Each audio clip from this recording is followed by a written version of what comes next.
শুধু তাই নয়, বাচ্চা আসতে দেরি, আমার বাড়ির সকল জাঙ্গিনার মধ্যে যত ধুলাবালি আছে সমস্ত ধুলাবালি গাছ নয়, যাদের কাছে প্রাণ আছে এরকম কিছু নয়, যারা নিষ্প্রাণ ধুলাবালি, এই ধুলাবালি পর্যন্ত আমাকে সালাম দেওয়া শুরু করে দিয়েছেন।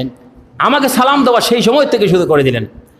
বাকিদের যেতে দেরি নয়, আমাকে তরুলতা গাছ পর্যন্ত সালাম করে। তাই নয়, রাতে যখন আমি বের হই 4টা, ওই চাঁদ থেকে চাঁদ এখানে চলে এসে আমাকে ওই চাঁদ পর্যন্ত সালাম দেওয়া শুরু করে দিন। সুবহানাল্লাহ। এটা নবীজির জন্য, অন্য কোনো মানুষের জন্য এরকম মহামানব পৃথিবীর মধ্যে আগেও ছিল না, এখনও নাই, কিয়ামত পর্যন্ত আর কখনো আসবে না। এটা হচ্ছে রহমতুল লিল আলামিনের জন্য শুধুমাত্র।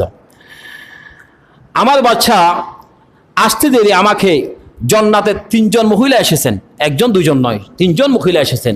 3জন মহিলা এসে আমাকে সালাম দিচ্ছেন, কারণ আমার মধ্যে রয়েছে রহমতুল লিল আলামিন। একজন হচ্ছে ফেরাউনের স্ত্রী আসিয়া আলাইহিস সালাতু ওয়াস সালাম, 2 নম্বর হচ্ছে ঈসা আলাইহিস সালাতু ওয়াস সালামের মা মারিয়াম আলাইহাস সালাতু ওয়াস সালাম, 3 নম্বর হচ্ছে মূসা আলাইহিস সালাতু ওয়াস সালামের একজন বোন ছিল যার নাম কুলসুম।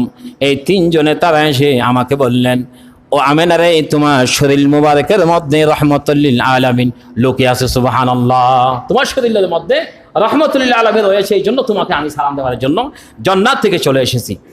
হযরত আমেনা আব্বা এখানে শেষ নয়, আমি যখন আগে পানির জন্য কূপের মধ্যে যেতাম, তখন আরব হচ্ছে আপনারা জানেন মরুভূমির জায়গা, পানির জন্য যখন যেতাম তখন কোনো পানি ছিল না, নালকূপ থেকে পানি উঠাতাম। যখন যেই দিন থেকে সন্তান আমার পেট মুবারকের মধ্যে আসলো, সেই দিন থেকে আমাকে আর কষ্ট করে পানি আনতে যেতে হয় নাই। পানির জন্য গেলাম, সাথে সাথে পানি অনেক দূর দূরান্ত থেকে নিচ থেকে আমার জন্য পানি চলে এসেছে। সুবহানাল্লাহ। আমার জন্য পানি চলে এসেছে। মক্কার সমস্ত মহিলারা বলতেন, আমানা তুমি এখন যেও না, তুমি আর কিছুক্ষণ থাকো, তুমি যদি চলে যাও পানি নিচের দিকে চলে যাবে, তুমি আর কিছুক্ষণ থাকো। আর পানি নাকি জবাব দিয়েছিলেন, পানি জবাব দিয়েছিলেন, বললেন তুমি যদি আমেনা বলো তোমার বাড়ির মধ্যে আমি পানি চলে যাব। সুবহানাল্লাহ।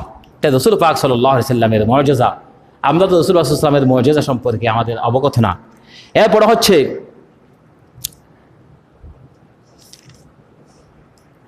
তুমি যখন দুনিয়াতে আসলা, তখন আব্দুল মুত্তালিব যখন পৃথিবী থেকে চলে গেলেন,